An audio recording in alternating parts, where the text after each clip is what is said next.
ஆசிரியரே, தேவரே, உம்முடைய நாம மகிமைப்பட பிரஸ்தாபப்பட உம்முடைய பரலோகத்தை மன்னாவை புசிக்க வந்திருக்கிற எங்கள் யாவரையும் நீர் ஆசீர்வதிங்க. உங்களுடைய எண்ணங்கள் சிந்தனைகள் எல்லாம் உமக்கு பிரியமாக இருந்து ஆசீர்வாதத்தோடு கடந்து செல்ல கிருபை தந்து ஒன்று எடுத்துங்க. மீட்பரிசமாக இருக்கிற இயேசு கிறிஸ்து நாமத்தில் கேட்கிறோம் ஜீவனுள்ள நல்ல பிதாவே.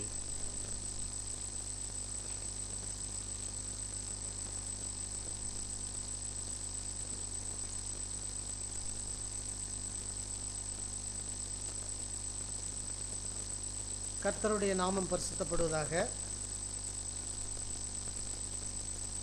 இந்த ஓய்வு நாளிலும் தேவனை தொழுது கொள்ளும்படியாக வந்திருக்கும் உங்கள் ஒவ்வொருவரையும் இயேசு கிறிஸ்துவின் இனிய நாமத்தினாலே வாழ்த்தி வரவேற்கிறோம். விசேஷமாய் அநேக விருந்தினர்களையும் சபையின் சார்பாகவும் ஆண்டவராகிய இயேசு கிறிஸ்துவின் நாமத்தினாலும் வாழ்த்தி வரவேற்கிறோம். எல்லோரும் வாருங்கள், தேவனை தொழுது கொள்வோம் என்று சங்கீதக்காரன் சொன்னது போல நாம் யாவரும் இந்த தெய்வீக ஆராதனை துவங்கத்தக்கதாக பெரிய பாடல் புத்தகத்தில் பாடல் எண் 1 முதலாவது பாடல், தூயா தூய தூய. மூன்றாவது பாடல்,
யாவரும் முழங்கால் படியிட்டு ஜெபம் செய்வோம். எல்லா நல் ஈவுகளுக்கும் ஊற்றுக்கும் காரணரும் கர்த்தருமாகிய எங்கள் அன்பு தெய்வமே, உம்முடைய திருநாமத்திற்கு கோடான கோடி நன்றிகளையும் கோடான கோடி ஸ்தோத்திரங்களையும் ஏறெடுக்கிறோம். ஆண்டவரே, இந்த உலகத்திலே நாங்கள் பிறந்த அந்த நிமிடத்திலிருந்து இதோ இந்த நொடி பொழுது வரை கர்த்தர் நாங்கள் சுகத்தோடும் பலத்தோடும் ஜீவிக்கத்தக்கதாக நீர் எங்களுக்கு கொடுத்த அந்த கிருபைக்காக உமக்கு நன்றி செலுத்துகிறோம் ஐயா, ஸ்தோத்தரிக்கிறோம். இந்த நொடி பொழுது வரை நீர் எங்களுக்கு கொடுத்த நல்ல 3 வேளை ஆகாரங்களுக்காகவும் நல்ல குடி தண்ணீருக்காகவும் நல்ல உடைகளுக்காகவும் நல்ல உறைவிடத்திற்காகவும் ஆண்டவரே உமக்கு கொடான கொடி நன்றிகளையும் ஸ்தோத்திரங்களையும் ஏறெடுக்கிறோம். ஆண்டவரே, ஆமாம் ஆண்டவரே, இது வந்த நேரத்தில் எங்களை உம்முடைய பாதத்திலே சமர்ப்பிக்கிறோம். எங்களுடைய பாவங்கள் குற்றங்கள் குறைகளை எல்லாம் கர்த்தருடைய சமூகத்தில் நாங்கள் நினைவு கூறுகிறோம். தயவாய் கர்த்தர் மன்னித்து ஆண்டவர் எங்களை இந்த பரிசுத்த நேரத்திற்கு தகுதிப்படுத்தும்படியாய் எங்களை உம்முடைய கரத்தில் ஒப்பு கொடுக்கிறோம். இந்த நாளின் செய்தியை சுமந்து வந்திருக்கோம். தம்முடைய தாசரை உம்முடைய கரத்தில் கொடுக்கிறோம்.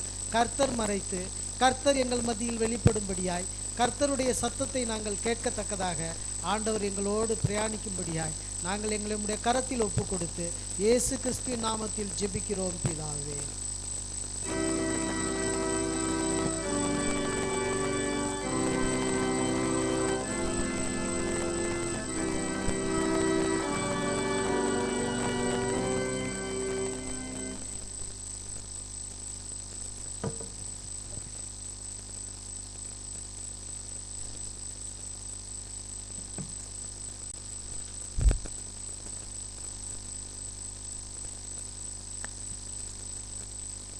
அனைவருக்கும் இனிய ஓய்வு நாள் நல்வாழ்த்துக்களை நான் தெரிவித்துக் கொள்கிறேன். ஹாப்பி சபத். இந்த அருமையான வேலையிலும்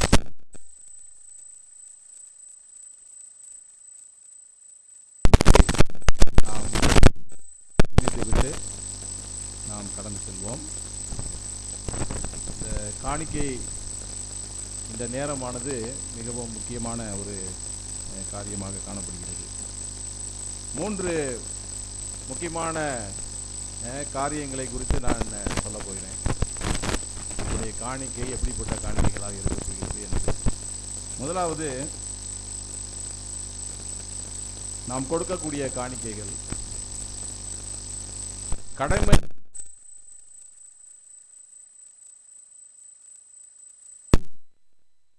இருக்க வேண்டும்.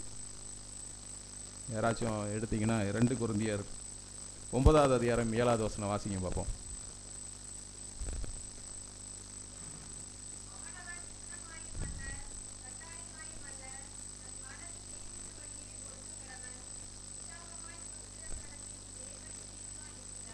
சரி, நம்முடைய காணிக்கைகள் ஒரு கடமைக்காக ஓய்வு நாளில் காணிக்கை கொடுக்க வேண்டும் அப்படின்ற ஒரு கட்டாயத்தினால நம்ம என்ன செய்யக்கூடாதான், கொடுக்கக்கூடாது. மாறாக நாம் கொடுக்கக்கூடிய காணிக்கைகள் எப்படி இருக்கணும், மன உற்சாகத்தோடு சந்தோஷமாக நாம் என்ன செய்ய கொடுக்க வேண்டும். சரி, 2வது, நாம் கொடுக்கக்கூடிய அந்த காணிக்கை ஒரு தெய்வீக பரிமாற்றம். ஓகே, ஒரு தெய்வீக பரிமாற்றம். எடுத்தவங்க வாசிங்க மத்தேயு 6வது அதிகாரம் 21.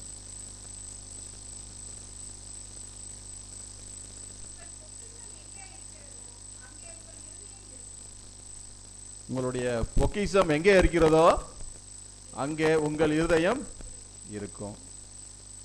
அப்போ உங்கள் பொக்கிஷத்தை எங்கே சேர்த்து வைங்கன்னு ஆண்டவர் சொல்றாரு, பரலோகத்தில் சேர்த்து வைங்கள்.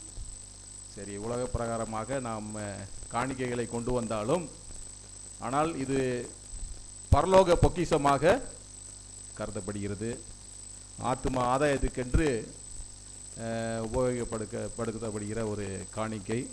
ஆகையால் நம்முடைய காணிக்கை தொகை அளவில் காணப்படாமல் விகித அளவில் இருக்க வேண்டும். புரிஞ்சிருக்கும்னு நினைக்கிறேன். சரியா? It's not the amount, okay, it's the proportion that we give. சரியா? சந்தோஷமாக கொடுக்கணும். தெய்வீக பரிமாற்றம் என்று கருதி என்ன, நம்முடைய பொக்கிஷம் எங்கே இருக்கணும்? பரலோகத்தில் இருக்கணும்.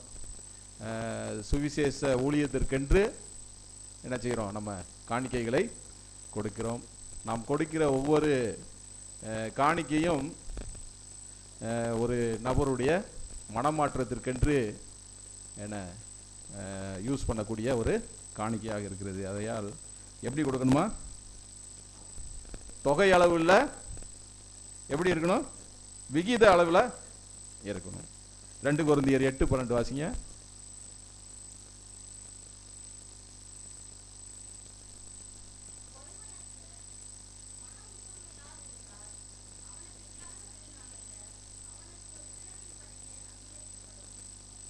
சரி, ஒருவனுக்கு மன விருப்பம் இருந்தால் அவனுக்கு இல்லாததின்படி அல்ல, அவனுக்கு உள்ளத்தின்படியே அங்கீகரிக்கப்படும். சரி, நம்ம உள்ளத்தின் வாஞ்சை எப்படி வாஞ்சிக்கிறோமோ அதுக்கு தகுந்தாப்புல நம்ம என்ன செய்யணும்? கொடுக்க வேண்டும். நம்முடைய காணிக்கை எப்படிப்பட்டதாக இருக்குது அப்படின்னு சொல்லி சற்று சிந்தித்து பார்ப்போம். இந்த நேரத்திலும் பரிசுத்த தசம பாகம், தோத்திர காணிக்கைகள், பிறந்தநாள் காணிக்கைகள் மற்றும் இதர காணிக்கைகளை வைத்திருப்போர் முன் வந்து செலுத்தும்படி அன்போடு கேட்டுக்கொள்கிறேன்.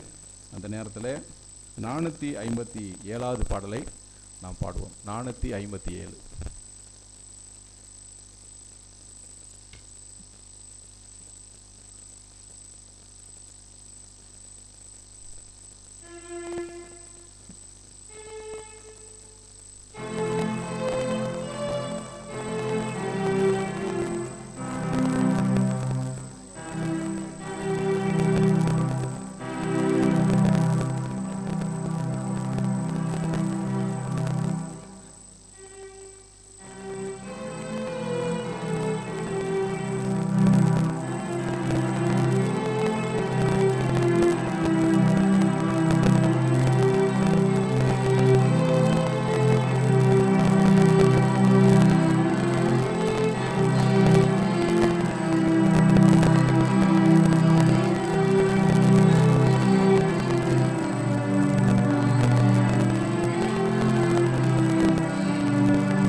ஜெபிப்போம்.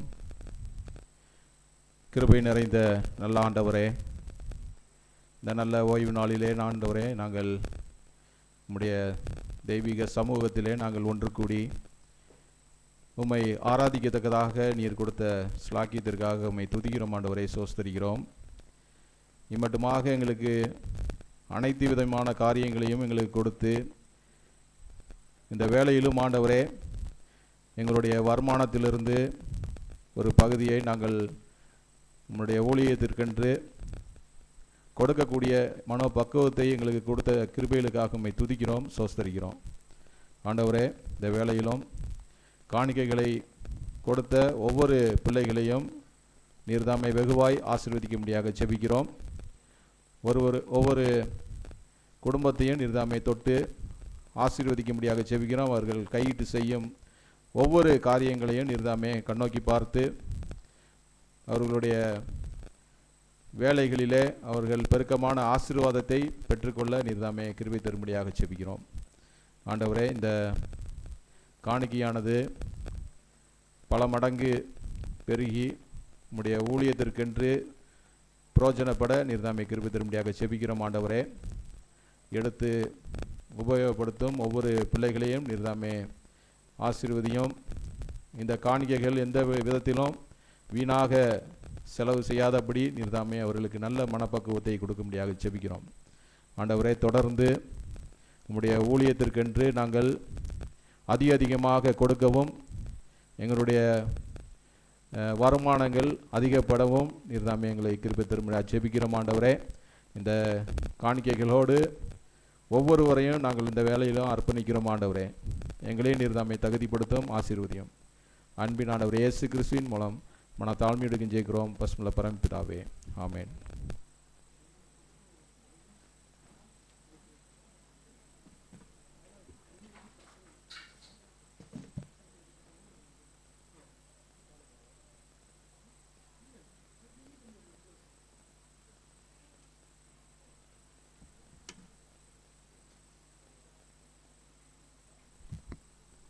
தேவனுடைய நாமம் மகிமைப்படுவதாக.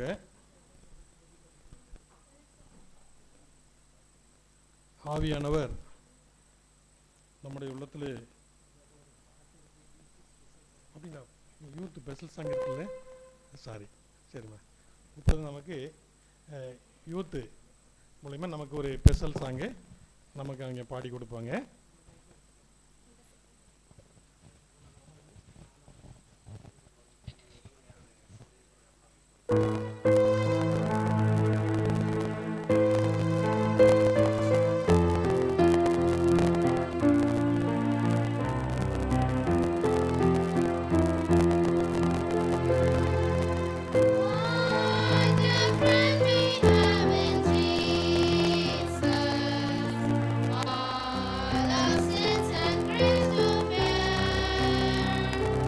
What a privilege to get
youth choir நமக்கு நன்றதாக பாடல்களை பாடி கொடுத்த தேவ பிள்ளைகளை தேவன் தாமே ஆசீர்வதிப்பாராக.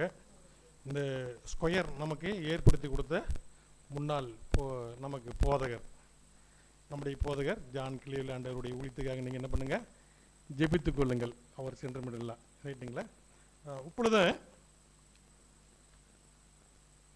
தேவன் இன்றைக்கு நமக்கு கொடுக்கப்பட்டதான ஒரு செய்தி, பரலோகத்துடைய மன்னா 1 ராஜாக்கள் 22ஆம் அதிகாரத்திலிருந்து நாம் வாசிக்க போகிறோம். 1 ராஜாக்கள் 22ஆம் அதிகாரம் மாத்திரம்தான் நம்ம வாசிக்க போகிறோம், நடந்த சம்பவங்கள். இந்த தலைப்பு, செய்தியுடைய தலைப்பு என்ன அப்படின்னா, தேவ பிள்ளைகள் எதில் ஒத்து போவது அப்படிங்கிற ஒரு தலைப்பின் கீழே நாம் இந்த 22வது அதிகாரத்தை, 1 ராஜாக்கள் 22வது அதிகாரத்தை நாம் ஆவியானவர் நம்முடைய உள்ளத்தில் என்ன பேசுகிறார் அப்படிங்கிறது உணர, மெல்லிய சத்தத்தில் நாம் உணர, நாம் சிறு ஜெபத்தை கண்களை மூடி ஜெபித்து நாம் கடந்து செல்வோம். பரிசுத்தர் பரிசுத்தர் என்று சொல்லி ஓயாமல் போட்டுக்கொண்டிருக்கும் பரலோகத்தோல் மத்தியிலே வாசம் சேர்வரே, ஆவியினர் தானே எங்களுடைய எண்ணங்களையும் சிந்தனைகளையும் நீர் மறைத்து நீர் வெளிப்படுங்க ஆண்டவரே. இந்த பாவ உலகத்திலே நாங்கள் பரிசுத்தமாய் வாழும் பொழுது எங்களுக்கு வருகிறதான இக்கட்டுகள், சோதனைகள் வரும் பொழுது நாங்கள் எப்படி தேவரீர் உங்களுடைய ஆலோசனை பெற்று வழி நடக்க வேண்டும் என்பதையும் எங்களுக்கு உணர கற்றுத்தர ஆவியின் எடுத்து எங்களை பயன்படுத்துங்க, ஆசீர்வதிங்க. இப்பொழுதும் நீர் பேசுங்க, நாங்கள் கேட்கிறோம். மீட்பர் அருமை ரட்சமாக இருக்கிற இயேசு கிறிஸ்து நாமத்தால் கேட்கிறோம், ஜீவனுள்ள நல்ல பிதாவே, ஆமென். 1 ராஜாக்கள் 22ஆம் அதிகாரம் 1வது வசனத்தை நாம் இப்போ பார்க்க போகிறோம்.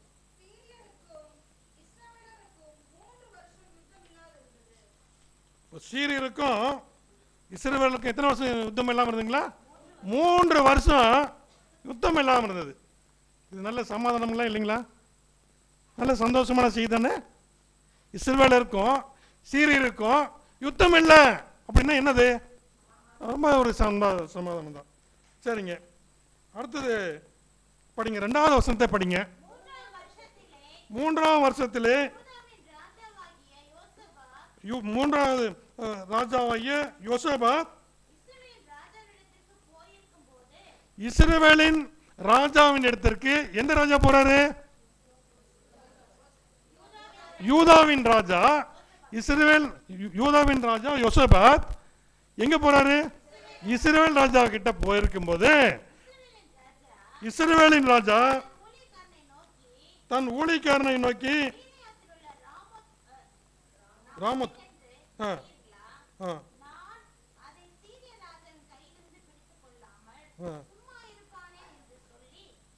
போதுங்க. இப்போ இந்த 3வது வசனத்தில் என்ன சொல்லியிருக்கு? சீரியாவில் இருக்கக்கூடிய அந்த பட்டணத்தை நான் பிடிச்சிக்கலாம், நாம் ஏன் சும்மா இருக்கணும் அப்படின்னு யார் சொல்றாங்க? ஆகாப் ராஜா, இஸ்ரவேல் ராஜாவுடைய ஆகாப் ராஜா யார்கிட்ட சொல்றாங்க? அவர் ஆமா, யூதாவின் ராஜாவாகிய யோசபாத்து கிட்ட அவர் சொல்றார், நாம் ஏன் சும்மா இருக்கணும்? சமாதானமா இருந்தா எப்படி இருக்கும்? அது ஏன் நான் சும்மா இருக்கணும், நான் யுத்தத்துக்கு போகணும் அப்படின்னு சொல்றது யாரு? ஆகாப் இஸ்ரவேல் ராஜா யோசபாத் ராஜா கிட்ட சொல்றார். அதற்கு சொல்லுங்க, 4வது வசனம் படிங்க. யோசபாத் நோக்கி, கிலியாத்தில் உள்ள ராமோத்தின் மேல் யுத்தம் பண்ண என்னோட கூட வருகிறீரா என்று கேட்டான். யோசபாத் இஸ்ரவேல் ராஜாவை நோக்கி, நான் தான் நீர், என்னுடைய ஜனங்கள் உம்முடைய ஜனங்கள், என்னுடைய குதிரைகள் உம்முடைய குதிரைகள் என்றான். இங்க யோசபாத் ராஜா இஸ்ரவேல் ராஜா கூப்பிடும் பொழுது, ஆகாப் கூப்பிடும் பொழுது, நாம சீரிய தேசத்துக்கு படையெடுத்து நம்ம போகும்பொழுது நீங்க வர்றீங்களான்னு சொல்லி கேட்கும்போது இவர் யாரிடத்தில் கேட்கணுமா? யோசபாத் ராஜா தேவனிடத்தில் கேட்க வேண்டும். யோசேபாத் ராஜா தாவீது ராஜாவுக்கு அடுத்தபடியான ஒரு நல்ல ராஜ்யத்தை ஒரு தேவ மனிதன் யோசேபாத் ராஜாவுடைய காலகட்டத்தில் தேவனுடைய வழிநடத்துதல் இருந்தது, தேவனுடைய பாதுகாப்பு இருந்தது. தேவனுடைய பிள்ளைகள் விக்கிரகங்களை இருக்கக்கூடிய பிள்ளைகள் மத்தியிலே ஒப்புரவாக முடியுமா? எப்படி நாம் ஆலோசனை கேட்கணும்? யாரிடத்துல கேட்கணும்? யாரிடத்துல ஒப்புரவாகணும்? எங்கே உருவாடணும்? தேவனிடத்தில் இவர் முழங்கால் படியிட்டு இப்படி ஆகாப் இஸ்ரவேல் ராஜா என்னை கூப்பிடுறாரு, நாங்கள் சீரிய தேசத்துக்கு நான் அவரோட போட்டுமா வேண்டாமா அப்படின்னு கேட்டாரா? கேட்கல. அப்ப தேவ ஜனமும் விக்கிரகாராதனை செய்யக்கூடிய ஜனங்களும் ஒன்றாக முடியுமா அல்லது ஒப்புரவாக முடியுமா? தேவனுடைய பிள்ளைகள் உங்களுடைய உறவு அது இந்த இந்த இஸ்ரவேலுடைய ராஜாக்கள் எப்படி எப்படி இந்த ராஜ்யம் நடந்ததுன்னு சொல்லி நாம் இங்கே பார்க்கும் பொழுது 1 ராஜாக்கள் 12:27 படிங்க.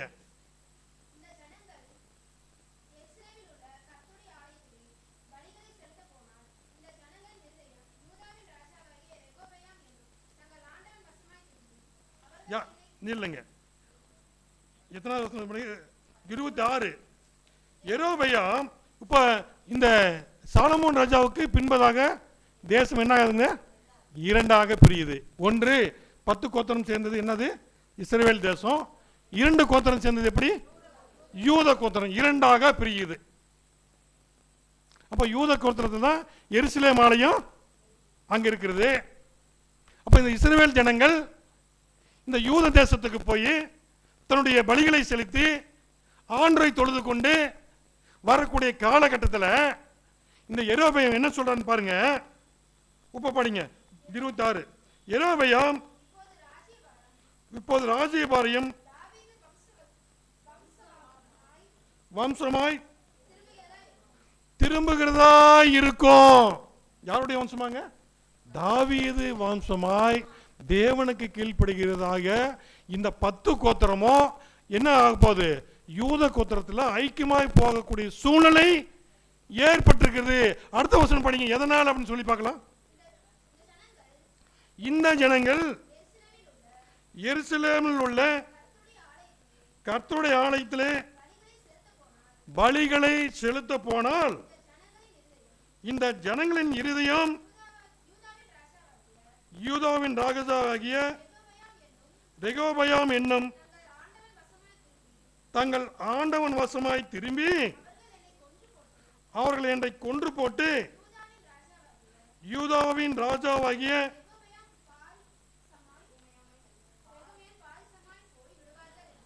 என்று தன் மனதிலே சிந்தித்துக் கொண்டிருந்தான். எப்படி சிந்திக்கிறார்களா? எருசலேம் ஆலயத்துக்கு, யூத தேசத்துக்கு இஸ்ரவேலிலிருந்து புறப்பட்டு போய் அந்த பலிகளை இட்டு கர்த்தரை தொழுது கொண்டு பண்டிகைகளை சேவித்து இந்த ஜனங்க என்ன பண்ணுவாங்களா? யூத தேசத்துக்கு, யூத உடைய தேசத்துடைய ராஜாவை சேவிப்பார்கள் என்று சொல்லி அடுத்த வசனம் என்ன சொல்லுது பாருங்க. ஆகையால் ராஜா ஆனவன் யோசனை பண்ணி பொன்னினால் 2 கன்றுக்குட்டிகளை உண்டாக்கி ஜனங்களை பார்த்து, நீங்கள் எருசலேமுக்கு போகிறது உங்களுக்கு வருத்தம். ஓ இஸ்ரவேலரே, இதோ இவைகள் உங்களை எகிப்து தேசத்திலிருந்து வரப்பண்ணின உங்கள் தேவர்கள் என்று சொல்லி ஒன்றை பெத்தேலிலும் ஒன்றை தானிலும் ஸ்தாபித்தான். யாரு ஸ்தாபிச்சது? யெரொபெயாம், இஸ்ரவேலின் ராஜா. எவ்வளவு ஒரு வஞ்சகம், எவ்வளவு ஒரு தந்திரம், எவ்வளவு ஒரு விக்கிரகத்தில் மூழ்கி போற இஸ்ரவேலுடைய ராஜாக்கள் அன்றைக்கு விரோதமாய். அதுக்கு பின்னாடி வசனம் படிங்க. இந்த காரியம் பாவமாயிற்று. ஜனங்கள் தான் மட்டும் போவார்கள். அவன் மேடையாக ஒரு கோவிலையும் கட்டி லேவியின் புத்திரர் இல்லாத ஜனத்தில் ஈனமானவர்களை யாருங்க? யாரை ஆசாரியர் ஆக்குறாங்களா? லேவில் அல்லாத ஒரு ஈனமானவர்களை என்ன பண்ணாங்களாம்? ஆசாரியன் ஆக்கி அந்த கன்றுக்குட்டிகளுக்கு பிரதான ஆசாரியனை நியமித்து அந்த விக்கிரகரணை செய்யக்கூடிய ஒரு கோத்திரம், ஒரு ஜனக்கூட்டம், ஒரு தேசம்தான் இஸ்ரவேல் தேசம். நன்றாக புரிஞ்சுக்கங்க. இந்த ஜனத்தோட தேவ ஜனத்தினுடைய பிள்ளைகள் யோசிச்சு பாருங்க. இன்றைக்கு அடுத்த வசனம் படிங்க. யூதாவில் ஆசரிக்கப்படும் பண்டிகைக்கு ஒப்பாக 8ஆம் மாதம் 15ஆம் தேதியிலே எரோபயாம் ஒரு பண்டிகை யாருக்கு கொண்டாடுறாங்களா? 2 கன்றுக்குட்டிகளுக்கு. அங்க எருசலேம் ஆலயத்தில் பண்டிகை போட்டாங்கன்னா இந்த இஸ்ரவேல் ராஜா ரெகோபியாம் இங்க அதே டேட்டில் அதே தேதியில் அந்த கன்றுக்குட்டிகளுக்கு பண்டிகை கொண்டாடி பலிபீடத்தின் மேல் பலியிட்டார்கள். அப்படியே தான் உண்டாக்கின கன்றுக்குட்டிகளுக்கு பலியிட்டு தான் உண்டு பண்ணின மேடைகளின் ஆசார்களை பெத்தேலிலே ஸ்தாபித்தான். தன் மனதிலே தானே நியமித்துக் கொண்ட 8ஆம் மாதம் 11ஆம் தேதியிலே பெத்தேல் தான் உண்டாக்கின பலிபீடத்தின் மேல் பலியிட்டு இஸ்ரவேல் புத்திரருக்கு பண்டிகை ஏற்படுத்தி பலிபீடத்தின் மேல் பலியிட்டு தூபம் காட்டினான். யாருங்க? இஸ்ரவேல் ராஜா. இந்த இஸ்ரவேல் ராஜா இன்னைக்கு வந்து யூதா ராஜாவை வந்து கூப்பிடுறாரு. எங்க கூப்பிடுறாரு? சீரிய தேசத்துக்கு நாம சண்டைக்கு போவதற்காக, யுத்தத்துக்கு போவதற்காக நீ என்னோட கூட வர்றியான்னு சொன்னா இந்த தேவனுடைய பிள்ளை யோசேபாத், யூதா ராஜாவைய யோசேபாத் யார்கிட்ட கேட்டிருக்கணும் ஆலோசனை? தேவனிடத்துல கேட்டிருக்கணும். தேவனிடத்துல ஒப்புரவா இருக்கணும். தேவனிடத்துல ஆலோசனை கேட்டிருக்கணும். அதற்கு மறுத்து இவர் என்ன சொல்றாரா? உன்னுடைய குதிரை தான் என்னுடைய குதிரை தான் உன்னுடைய குதிரை, என்னுடைய ஜனங்கள் உன்னுடைய ஜனங்கள், நான் தான் நீர். எந்த அளவுக்கு இன்றைக்கு சுயமாக பெருமையாக இந்த சுயம் எடுக்கக்கூடிய அந்த வழியிலே இன்றைக்கு நானும் நீங்களும் கூட சுயமாக அல்லது பெருமையாக நம்முடைய உறவுகள், ஒன்று நம்முடைய பிள்ளைகளுடைய திருமணமாக இருக்கட்டும், நம்முடைய குடும்ப உறவுகளாக இருக்கட்டும், இல்லை நம்முடைய பிள்ளைகள் படிக்கிறதான படிப்பின் காரியங்களாகட்டும், எந்த அளவுக்கு நம்முடைய சுயம், நம்முடைய பெருமை தேவனுடைய வழியை விட்டு, தேவனுடைய ஆலோசனை விட்டு புறஜாதி இருக்கிறதான இந்த கன்றுக்குட்டிகளை சேவித்து பலி இருக்கிறதான இந்த புறஜாதி மக்கத்தில் ஐக்கியம் கோருவது எந்த அளவுக்கு தேவனுடைய ஜனங்கள் எடுக்கக்கூடிய ஒரு முடிவுன்னு பாருங்களேன். அதுல தேவ ஆலோசனை இருக்குமா? தேவனுடைய வழிநடத்துதல் இருக்குமா? அடுத்த வசனம் படிங்க. 1 ராஜாக்கள்.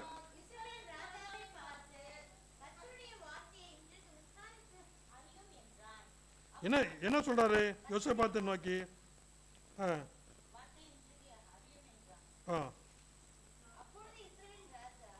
அப்பொழுது இஸ்ரவேல் ராஜா ஏறக்குறைய 400 தீர்க்கதரிசிகளை கூடி வர செய்து, நான் கிலேத்தில் ராமலோல யுத்தம் பண்ண போகலாமா போகலாகாதா என்று அவர்கள் கேட்டதற்கு அவர்கள் போம், ஆண்டவர் ராஜாவின் கையில ஒப்பு கொடுப்பார் என்றார்கள். யோசேபாத்துக்கு அவர் விசாரிக்க சொல்றாரு.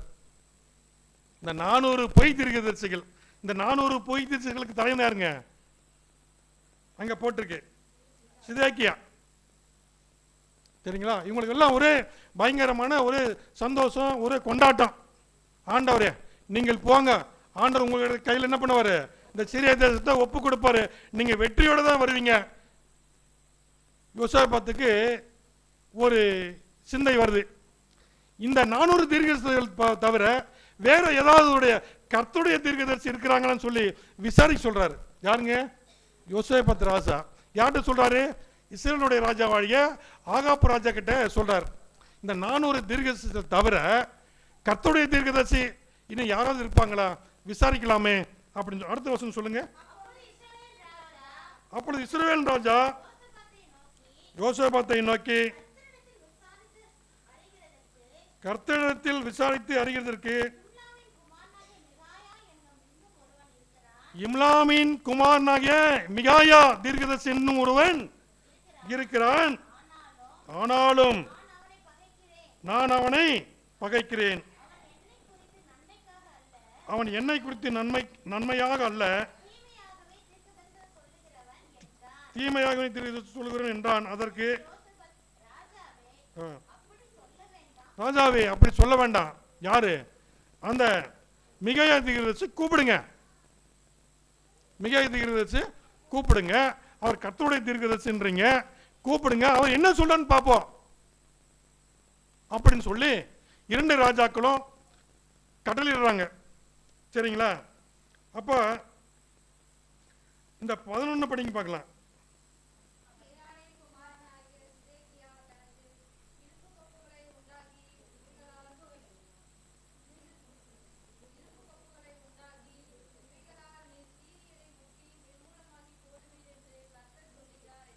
இந்த 400 பொய் தீர்க்கதரிசிகளுக்கும் தலைமை தீர்க்கதரிசி யாருங்க?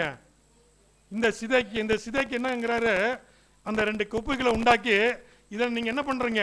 சீரிய தேசத்தை ஆமா அப்படின்னு சொல்லி ரொம்ப பெருமையோட ரொம்ப புகழ்ச்சியோட இந்த பொய் தீர்க்கதரிசிகள்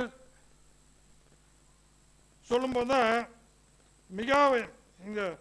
மிகாவை தீர்க்கதரிசி அழைக்க போகும்பொழுது 12வது வசனம் படிங்க. நான் படிக்கிறேங்க. சகல தீர்க்கதரிசிகளும் அதற்கு இசைவாக தீர்க்க தரிசனம் சொல்லி, கிலேத்தில் உள்ள ராமோத்துக்கு போம், உமக்கு வாய்க்கும், கர்த்தரது ராஜாவின் கையில் ஒப்பு கொடுப்பார் என்றார்கள். மிகாயாவை அழைக்க போன ஆள் அவனுடனே பேசி, இதோ தீர்க்கதரிசியுடைய வார்த்தைகள் ஏக வாக்காய் ராஜாவுக்கு நன்மையாயிருக்கிறது. உம்முடைய வார்த்தையும் அவர்களில் ஒருவர் வார்த்தை போல இருக்கும்படி நன்மையாக சொல்லும். எங்களுக்கு பொன்னும் பொருளும் ராஜா கொடுப்பதற்காக மிகுந்த சந்தோஷமா இருக்கிறார். அதனால மிகாயா தீர்க்கதரிசியை நாங்க எல்லாரும் 400 தீர்க்கதரிசியும் ஒரே வார்த்தையா இருக்கிறோம். நீ வந்தீங்கன்னா நீ என்ன சொல்லுவ அப்படின்னா, நீ எங்களுக்கு போல நீ ஒத்துழைச்சு எங்களோட நீ ஒப்புராயி நீங்க வந்து ஒரே வார்த்தையா ஏகமாய் நீயும் சொல்லிட்டீங்கன்னா போதும்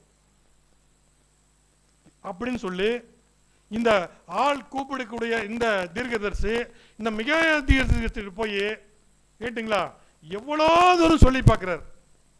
அதுக்கு மிகாயா தீர்க்கதரிசி சொன்னது ஒரு வார்த்தை. அடுத்த வருஷம் படிங்க. அதற்கு மிகாயா, கர்த்தர் என்னிடத்தில் சொல்வதையே சொல்லுவேன் என்று கர்த்தருடைய ஜீவனை கொண்டு சொல்லுகிறேன் என்றான். நீ என்ன சொன்னாலும் சரி நான் கேட்க மாட்டேன். நீங்க 400 தீர்க்கதரிசியா இருக்கலாம், நீங்க மெஜாரிட்டியா இருக்கலாம், அல்லது 2 ராஜாக்களாக இருக்கலாம், நான் சொல்ல மாட்டேன். எனக்கு கர்த்தர் என்ன சொன்னாரோ அதை மாத்திரம் நான் சொல்லுவேன். இதை கண்டு நான் என்ன பண்ண மாட்டேன், நான் பயப்பட மாட்டேன். உங்களுக்கு நான் என்ன பண்ண மாட்டேன், ஒப்புரவாக மாட்டேன். நீங்களும் நானும் ஒப்புரவாக முடியாது. நீங்க யார்? நீங்க 2 கன்றுக்குட்டிகளை உண்டாக்கி விக்கிரகங்களை தேவனுக்கு விரோதமாய் பாவம் செய்யக்கூடிய பொய் தீர்க்கதரிசிங்க. எனக்கு அப்படி இல்லை. என் தேவன், அது நான் வாழ்வானாலும் சரி சாவானாலும் சரி, கர்த்தர் என்னிடத்தில் என்ன சொன்னாரோ எடுக்கக்கூடிய. ஆனா இது யோசபாத் இப்படி எடுத்தாரா? யோசபாத் ராஜா எடுத்தாரா? தேவனிடத்துல போய் ஒப்புருவானாரா? தேவனிடத்துல கேட்டாரா? இல்ல.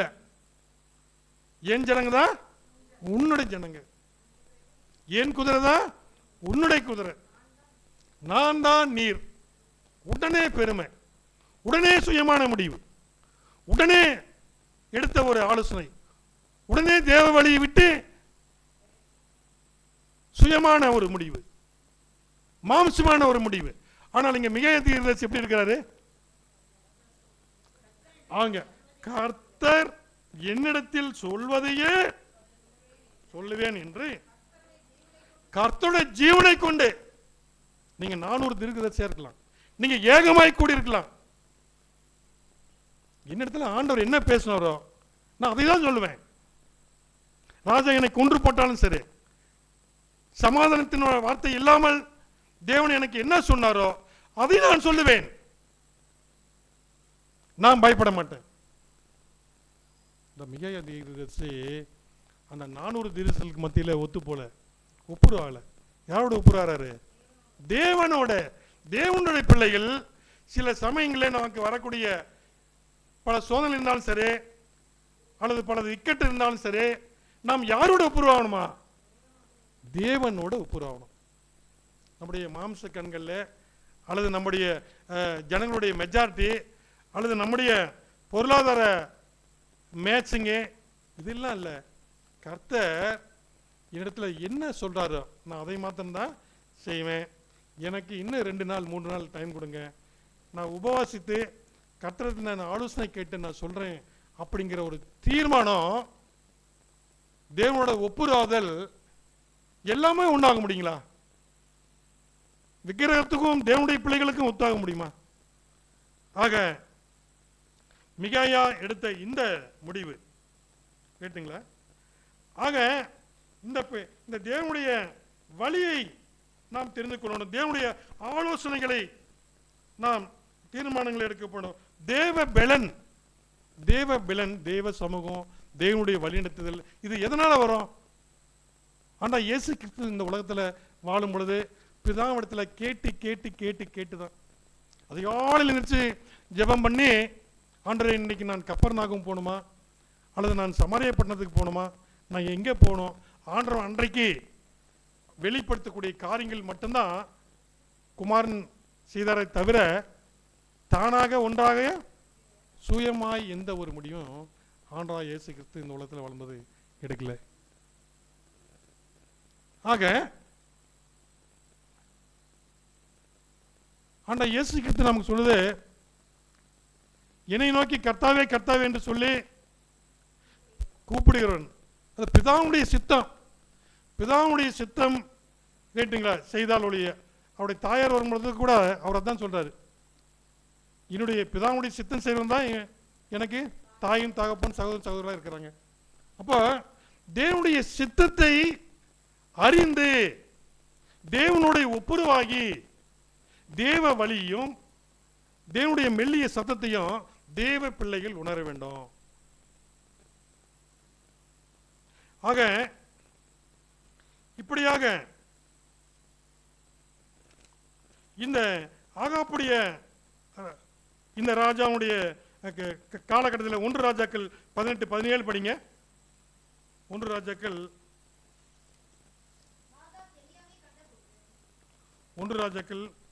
18-17. ஆ ஆ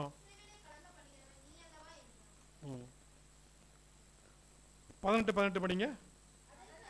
அதற்கு அவன் எலியா சொல்றாரு, இஸ்ரவேலை கலங்க பண்ணுகிறவன் நான் அல்ல, கர்த்தர்களை கட்டளையிட்டு பாகால்களை பின்பற்றியதனாலே நீரும் உம்முடைய தகப்பன் வீட்டாருமே இஸ்ரவேலை கலங்க பண்ணினீர்கள். எலியா கேட்கும்போது என்ன சொல்றாரு? எலியை பார்த்து ஆகாப் ராஜா கேட்கிறாரு, இஸ்ரவேலை கலங்க பண்ற நீர் அல்லவா அப்படின்னு சொல்லி.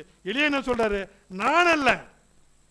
என்றைக்கு அந்த எருசலேம் ஆலயத்துக்கு போக விடாம நீங்க இந்த 2 கன்றுக்குட்டிகளை செய்து வச்சு இந்த ஜனங்களை நீங்க விக்கிரகத்துக்கு கொண்டு வந்து கலங்க பண்ணினீர்களோ, நான் இல்ல, நீயும் உங்களுடைய தகப்பன் வீட்டாரும் உங்களுடைய முற்பிதாக்களும் தான் இஸ்ரவேலை நீங்க கலங்கம் பண்ணதும் பாவத்துக்கு நீங்க இது பண்ண. அதை அப்படி படிங்க. 1 ராஜாக்கள் 13-30 படிங்க பார்க்கலாம். 1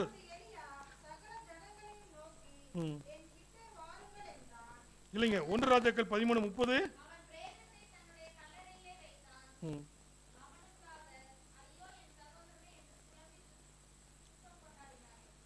21-22 தான் படிங்க. 1 ராஜாக்கள் 21-22 வசனம்.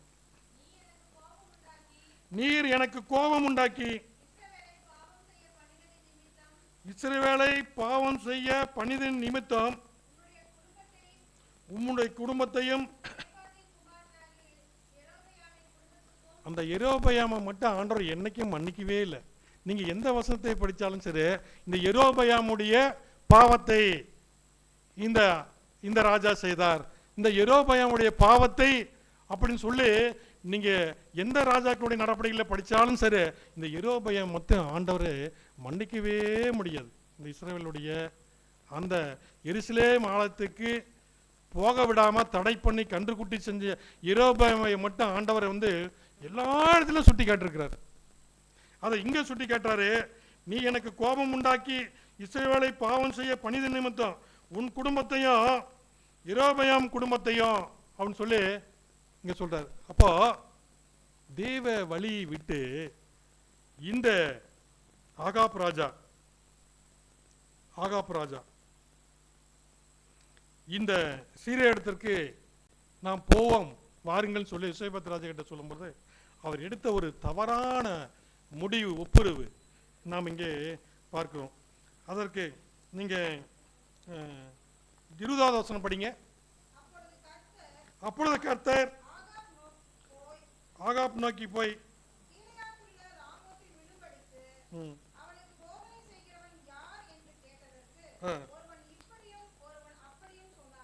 என்ன சொன்னாங்க?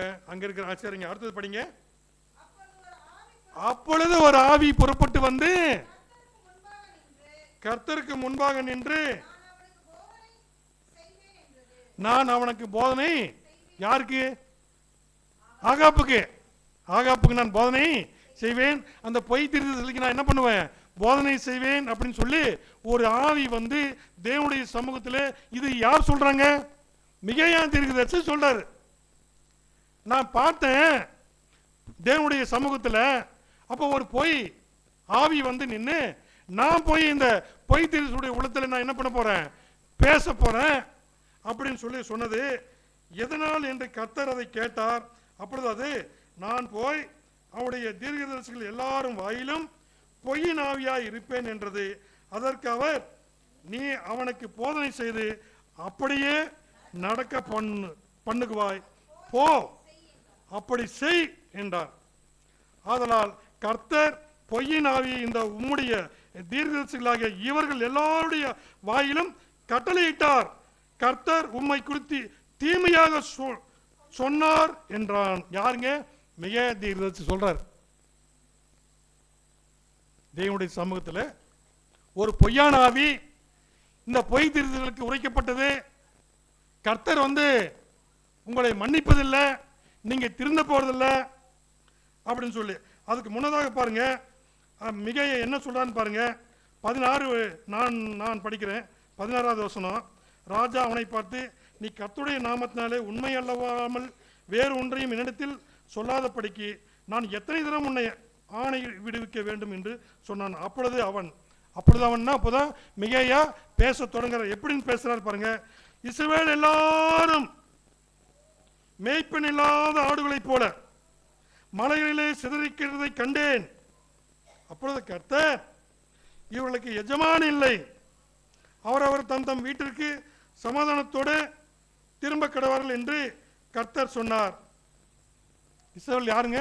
மேய்ப்பன் இல்லாத ஆடு, விக்கிரகத்தில் மூழ்கி போன ஜனங்கள், விக்கிரகத்தில் தேவனுடைய ஆலோசனை தள்ளப்பட்ட ஒரு ஜனங்கள், மேய்ப்பன் இல்லாத ஆடு அப்படின்னு சொல்லி யார் சொல்றாருங்க? மிகாயா தீர்க்கதரிசி சொல்றாரு. அப்ப இந்த 24வது வசனம் இது சொல்லி முடிச்ச உடனே, அப்பொழுது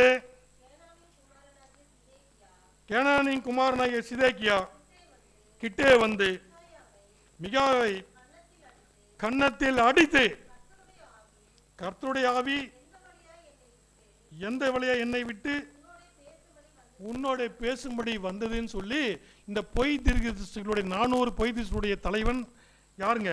இந்த சிதேக்கியா வந்து யார் அடிக்கிறாருங்க? மிகாவையா, தேவனுடைய மனுஷனை ஓங்கி கன்னத்தில் அடிச்சார். எப்படி? நாங்க 400 பேரும் எங்களிடத்துல ஒரே வாக்க இருக்கிறோம், இங்கிட்ட எப்படி பொய் தீர்க்கதரிசி வந்ததுன்னு சொல்லி தேவனுடைய சமூகத்தை நீங்கள் அறிஞ்சு எப்படி நீ பேசுகிற அப்படின்னு சொல்லி ஓங்கி கன்னத்தில் மிகாயை அடித்தார். அதற்கு மிகாயா, நீ ஒழித்துக்கொள்ள உள்ளரிலே பதுங்கும், அந்த நாளிலே அதை நீ காண்பாய் என்றார். நேரம் வந்துடுச்சு, நீ ஓடி போய் ஒழிக்க போற. அந்த நேரத்தில் நான் சொன்னது என்னாகும்? உண்மையாய் நடக்கும். தேவனுடைய பிள்ளை அதுக்கு என்ன சாட்சிங்களா? கீழே படிங்க. அப்பொழுது இஸ்ரவேலின் ராஜா மிகாவை பிடித்து அவனை பட்டணத்து தலைவனாக ஆமானிடத்திற்கு ராஜாவின் குமார் ஓச இடத்திற்கும் திரும்ப கொண்டு போய் அவனை சிறைச்சாலையில் வைத்து, நான் சமாதானத்தோடு வருமளவும் இவனுக்கு இடுக்கத்தின் அப்பத்தை இடுக்கத்தின் தண்ணீரையும் சாப்பிட கொடுங்கள் என்று ராஜா சொன்னார் என்று சொல்லுங்கள். ராஜா என்ன சொல்றாரா? இடுக்கத்தின் அப்பம்னா எவ்வளோங்க? கொஞ்சோண்டு நல்லா பட்னியை வச்சு ஒரு அரை இட்லி நல்லா தண்ணி தாகமாக எடுத்து ஒரு 1/4 டம்ளர் தண்ணி மட்டும் அந்த இடுக்கத்தின் அப்பத்தை இருக்கு கொடுங்க. நான் போய் என்ன பண்ண போறேன்? வெற்றியோட சமாதானத்தோட நான் திரும்பி வர போறேன். அதுக்கு மிக என்ன சொல்றாருங்க? இன்னொரு டைம் படிங்க. நீ சொல்லுங்க. நீ சமாதானத்தோடு திரும்பி வருகிறது உண்டானால் கர்த்தர் என்னை கொண்டு பேசினது இல்லை என்று சொல்லி, ஜனங்களே நீங்கள் எல்லாரும் சாட்சி, இதை கேளுங்கள். நீ சமாதானத்தில் வர்றியா? சரி, சமாதானத்தில் வா. ஜனங்களே நீங்க எல்லாரும் சாட்சி பார்த்துக்கங்க. ராஜா சொல்றாரு, நான் சிறிய தேசத்தை வெற்றியோட சமாதானத்தோட நான் திரும்பி வரேன்னு சொல்றாரு. நீங்களே சாட்சி, போ, நீங்களே சாட்சி. மிக சொல்றாரு. இங்க 2 பேரும் என்ன பண்றாங்க? பின்பு இஸ்ரவேல் ராஜாவும் யூதாவின் ராஜாவும் யோசேபாத்தின் கிளைத்துள்ள ராமோத்துக்கு போனார்கள். இஸ்ரவேல் ராஜா யோசேபத்தை நோக்கி, நான் வேஷமாரி யுத்தத்திலே பிரவேசிப்பேன், நீரோ ராஜவஸ்திரமும் என்று சொல்லி இஸ்ரவேல் ராஜா வேஷமாரி யுத்தத்திலே பிரவேசித்தான்.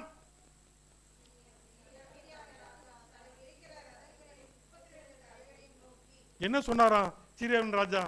38 தரலையில் நோக்கி, நீங்க எல்லாரும் விட்டாலும் விட்டுருங்க, யாரும் விடக்கூடாது. இஸ்ரவேல் ராஜா ஆகாப்ப மட்டும் உங்களுடைய கண்கள்ல கவனமா வச்சுக்கோங்க, அவனை மட்டும் விட்டுறக்கூடாது அப்படின்னு சொல்லி சொல்லி அனுப்பிச்சுக்கிறாரு. அதுக்கு படிங்க.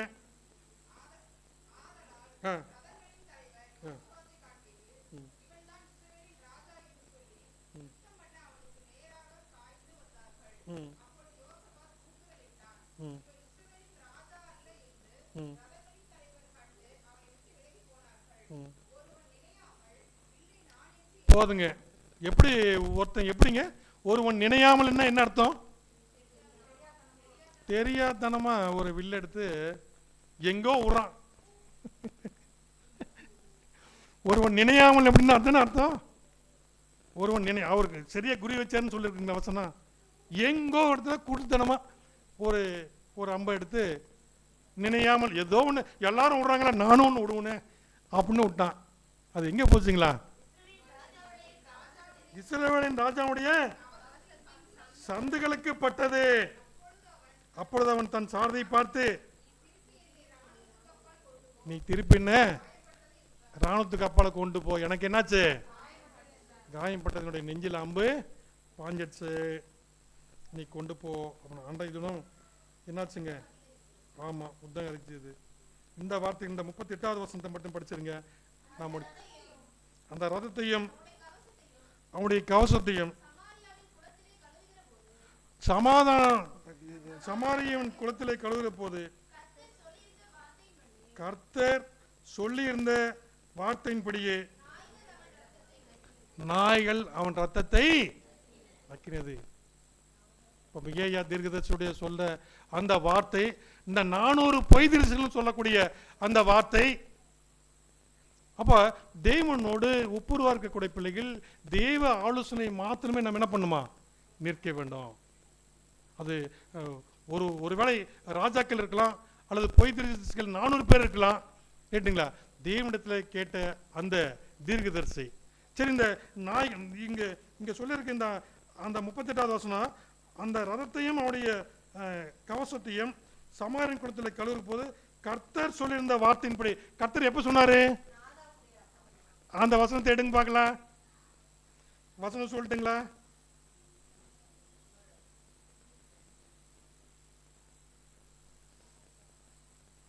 அப்போ 19வது வசனம் படிங்க. 21வது அதிகாரம் 19வது வசனம். நீ அவனை பார்த்து நீ கொலை செய்ததும் எடுத்துக்கொண்டதும் இல்லையோ?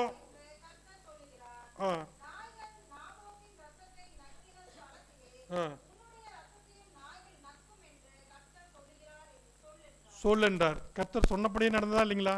அது மாத்திரம் கிடையாது. நீங்க இவரு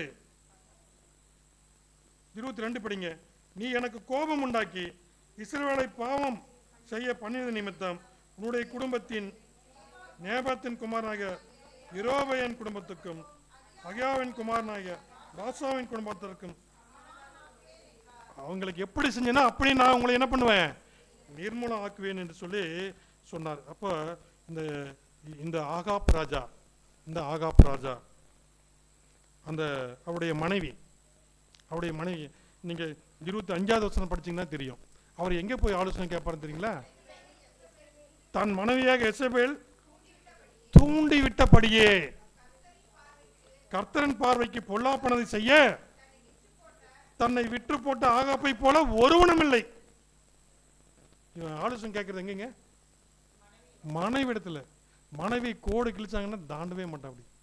ஆனா இப்படி ஒரு விக்கிரகாராதனை இருக்கக்கூடிய ஒரு ராஜா இடத்துல யோசபாத் எடுத்த முடிவுக்கும் மிகாயா எடுத்த முடிவுக்கும் கேட்டுங்களா? யோசபாத் ஒப்புருவாகிற எடுக்கக்கூடிய ஒரு தீர்மானத்துக்கும் மிகாயா ஒப்புருவாகக்கூடிய ஒரு தீர்மானத்துக்கும் நீங்க நல்ல நினைச்சு பாருங்க. ஆக தேவனுடைய பிள்ளைகளாக நாம் நம்முடைய வாழ்க்கையில நாம் எடுக்கக்கூடிய தீர்மானங்கள்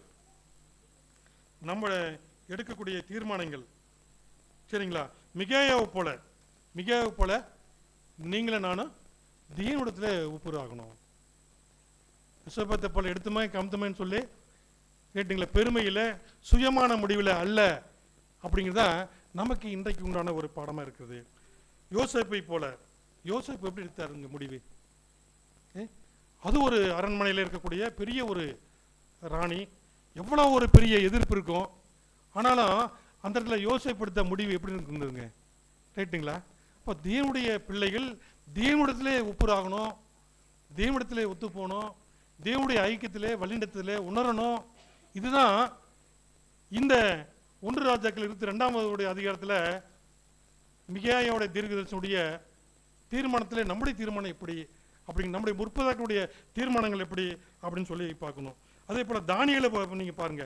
தானியேலை அவங்க எல்லாரும் ஒரு கூட்டமாக இருக்காங்க. அது அரண்மனை, அது பெரிய ஒரு ராஜ்யம்தான். கேட்டுங்களா? அது ஒரு மெஜாரிட்டியான ஒரு பக்கம். ஆனால் இவங்க எப்படி இருக்காங்க? மிகாயா தீர்க்கதரிசி போல ஒரு சின்ன ஒரு கூட்டம் தான். ஆனால் யாரோட ஐக்கியமாக இருக்கிறாங்க? தேவனோட தொழுகையிலும். இப்போ தானியேல் என்ன சொல்றாரு? எங்களை கொன்று போட்டாலும் சரி. கேட்டுங்களா? இப்போ ஆமாம், தேவனுடைய பிள்ளைகள் தானியேலை போல, யோசேப்பை போல, எஸ்தர் ராணி காலத்தில் எஸ்தர் ராணி எப்படி ஏற்பட்ட ஒரு முடிவு எடுத்தாங்க? அது ஒரு அரண்மனை. மொர்தெகாய் உடைய அந்த கதாபாத்திரத்தில் இந்த ஆமானுடைய வஞ்சகம், ஆமானுடைய தந்திரம், இந்த யூதர்களுக்கு அல்லது யூத தேசத்துக்கு பெரிய ஒரு இக்கட்டான சூழ்நிலை. ஆனால் இந்த எஸ்தர் ராணி எனக்கு என்னன்னு சொல்லியிருந்தாங்களா? வாழ்வா இருந்தாலும் சரி, சாவா இருந்தாலும் சரி, நான் மரித்தாலும் சரி, நான் செத்தாலும் செத்து போவனே ஆகில், கேட்டுங்களா? அப்படின்னு சொல்லி எடுத்த ஒரு தீர்மானம் பாருங்க. அவங்களுக்கு என்ன குறை இருந்தது? ராணி அப்படி இருந்தாங்களா? இல்லையே. ஆக தேவனுடைய பிள்ளைகள் அந்த சூழ்நிலை எடுக்கக்கூடிய ஒரு தீர்மானம் தான். நான் யாரோட ஒப்புரவாகணும், நான் எங்கே நான் ஆலோசனை கேட்கப்படணும். இது என்னுடைய சுயமான முடிவல்ல, இல்லை சுயமான வழி அல்ல. நான் தேவனிடத்தில் ஒப்புரவாகணும்னு சொல்லி உபவாச ஜபம் இருந்து அங்கே தேவனிடத்தில் ஒப்புரவாகி நான் செத்தாலும் சாவினை தவிர, என்னுடைய யூத மக்களுக்காக நான் சாவினை தவிர என்ன பண்ண மாட்டேன், நான் சும்மா இருக்க முடியாதுன்னு சொல்லி ஒரு தீர்மானம் எடுத்தது நாம் இங்கே பார்க்குறோம். அப்படி அப்போஸ்தலர் பவுலுடைய வாழ்க்கையில் அப்படிதான். ஒரு பக்கம் எல்லாம் சினகரேப் சங்கம் இல்லைங்களா, அப்போஸ்தலர் பவுல் மட்டும் சீசரில் மட்டும் ஒரு தனித்து ஒரு மெஜாரிட்டி இல்லாத ஒரு காலகட்டத்தில் இருந்தாலும் சரி. ஆனால் அப்போஸ்தலர் பவுல் எடுத்த முடிவு என்ன முடிவுங்க? தேவனிடத்தில் அவமானம், நிந்தனைகள், போராட்டங்கள், நிர்வாணம், ராஜ்யபாரத்தில் தேவனுடைய வார்த்தை நிமிர்ந்து சொல்லக்கூடிய ஒரு ஸ்தானாதிபதி யாருங்க? அப்போஸ்தலர் பவுல். அவங்களுடைய உள்ளந்தரங்கள் எல்லாம் எப்படி இருந்தது? தேவனோட ஒப்புரவா இருந்தது, தேவனோட உறவா இருந்தது. இந்த உலகத்துடைய மெஜாரிட்டி, இந்த உலகத்துடைய ராஜ்யங்கள், இந்த ராஜ்யனுடைய சட்டங்கள், அது எந்த சூழ்நிலை இருந்தாலும் சரி, அல்லது வாழ்வா சாவா இருந்தாலும் சரி, இடத்துல ஆலோசனை கேட்டாங்களா? தேவனிடத்துல ஆலோசனை கேட்டாங்க. எனக்கு கூட பச்சைப்படையில் ஒரு நிர்பந்தம் வந்தது. அந்த எங்கள் வீட்டுக்கு வர்ற வழியில் ஒரு பெரிய சர்ச்சு கட்டிருப்பாங்க, பெரிய விக்கிரக கோயில் கட்டியிருப்பாங்க. அங்கே கிட்டத்தட்ட ஒரு 80 லட்சம் ரூபா செலவாயிருக்குன்னு சொல்லி வீட்டுக்கெல்லாம் வரி போட்டாங்க. அப்புறம் என்னிடத்தையும் கேட்டாங்க. நான் சொல்லிட்டேன், வேறு ஏதாவது ஒரு காரியம் இருந்தால் நீங்கள் சொல்லுங்கள், நான் செய்கிறேன். யாருக்காவது கண் பார்வை இல்லாதவங்களுக்கு, இயலாதவங்களுக்கு நீங்கள் சொல்லுங்கள், அந்த காரியம் நான் செஞ்சு தரேன். ஆனால் நான் கண்டிப்பாக வரி கொடுக்க முடியாது. இப்போ கொடுக்க முடியாதுன்னு நீங்கள் ஊருக்குள்ளே இருக்கக்கூடாது, இல்லை பஞ்சாயத்தில் தண்ணி பிடிக்கக்கூடாது அப்படிங்களா? சரி ரைட், அதையும் பார்ப்போமே அப்படின்னு சொல்லி இந்த நிமிஷம் வரலாம் ஒரு ஒத்த பைசா. ஏன் நாம் சொல்கிறோம்னா, தேவனுடைய பிள்ளைகள் தேவனை மகிமைப்படுத்துவோம், தேவனுடைய நாமத்தை பிரஸ்தாபப்படுத்துவோம், தேவனுக்காக எந்த சூழ்நிலை நாம் சந்திக்கப்படுவோம். மிக போல நம்முடைய முற்பதாக்கள் போல, தானியேலை போல, யோசேப்பை போல பல சூழ்நிலையிலும் தேவனோடு உறவு கொள்ள வேண்டும். இந்த சத்தியத்தை கேட்ட மூளை என்னை தேவன் ஆசீர்வதிப்பாராக. ஆமென்.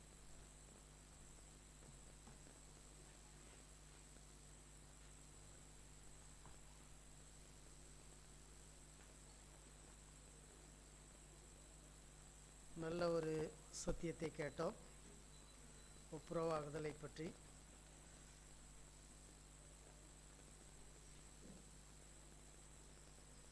நிறைவு கீதமாக 298வது பாடலை யாவரும் எழுந்து நின்று பாடி நிறைவு கீதமாக இது பண்ணோம். அதுக்கு முன்னாடி ஒரே ஒரு வேண்டுகோள் என்னென்னா, இந்த தம்பிக செய்கிற வேலையில் ஒரு சின்ன இடையூறு இருக்குது. என்னென்னா, நம்ம கூட்டமாக இருக்கும்போது மேக்சிமம் 26, 25 அதுக்கு மேலே போக வேண்டாம். அதுக்கு கீழே போனாலும் அந்த ஏசியோட இது இருக்காது, ஆக்சிஜன் கிடைக்காது. நம்ம கூட்டம் அதிகமானால் 24, 25 வச்சுக்கலாம். அது இல்லாமல் வெளியில் இன்னும் ஏசி போடாததுனால இந்த ஏசியோட இது தான் அங்கே அந்த ஃபேன் இழுத்து தள்ளுது. அதனால் அவங்களுக்கு ஏசி வேணும்.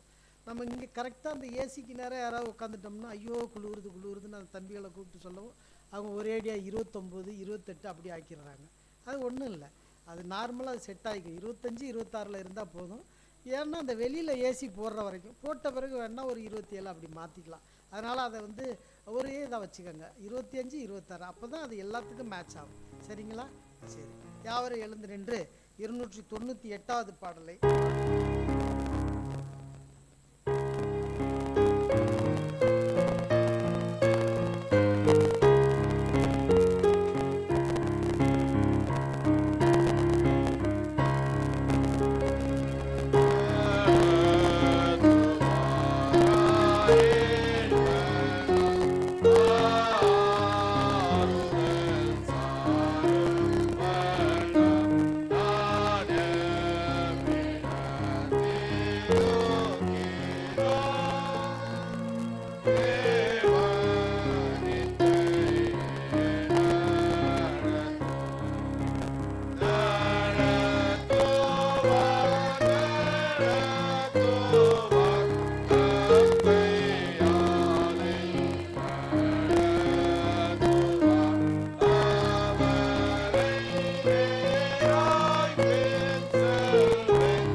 பரிசுத்தர் பரிசுத்தர் பரிசுத்தர் என்று சொல்லி ஓயாமல் போட்டு கொண்டிருக்கும் பரலோகத்தில் மத்தியிலே வாசம் செய்வோரே, கேருபெண்கள் சேரபெண்கள் மத்தியிலே உலாவி கோடான கோடி தேவதூர்களுடைய மத்தியிலே உலாவி மகிழ்ந்தாவி எங்களையும் நீர் கண்ணோக்கி பார்த்து இந்த பரிசுத்த ஓய்வு நாளிலே தேவரை நாங்கள் பாடவும், உம்மை மகிமைப்படுத்தவும் பிரசாப்படுத்தவும், எங்களுக்கு ஆயுசு நாட்களை நோடித்து கொடுத்து தேவரீர் கர்த்தாவே பரலோகத்துடைய மன்னாவை நீர் எங்களுக்கு புஷ்டி கொடுத்து எந்த சூழ்நிலையிலும் மன்றை கர்த்தாவே எந்த இக்கட்ட சூழ்நிலையிலும் தேவரீர் நாங்கள் உலகத்தையோ சுயமாகவோ முடிவில் எடுக்காத படிக்கும் தெய்வ ஆவினர்கள் உள்ளத்தில் பேசி மெல்லிய சட்டத்திலே நாங்கள் உம்மோடு ஒப்புரவாகவும் உமக்கு நாங்கள் கீழ்ப்படைவோம்.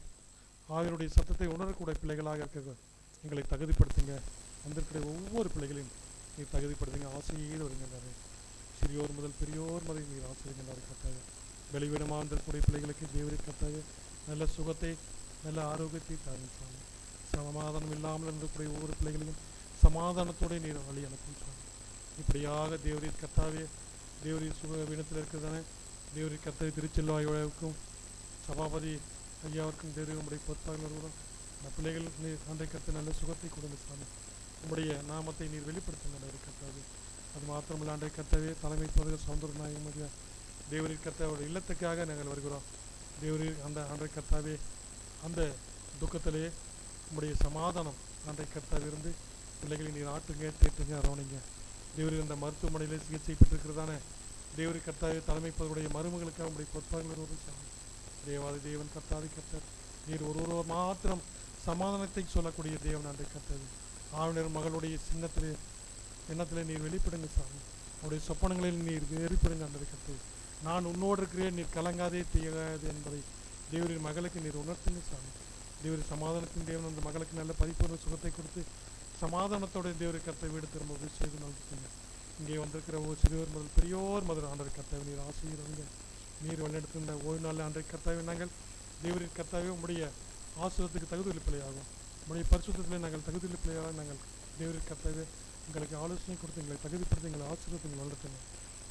கேட்க மறந்த சகலங்காலம் நீரை பொருட்படுத்த வளர்த்து மீட்பர் அருமை ரட்சமாக இருக்கிற இயேசு கிறிஸ்து நாமத்தை நாங்கள் கேட்கிறோம் ஜீவனுள்ள நல்ல பிதாவே.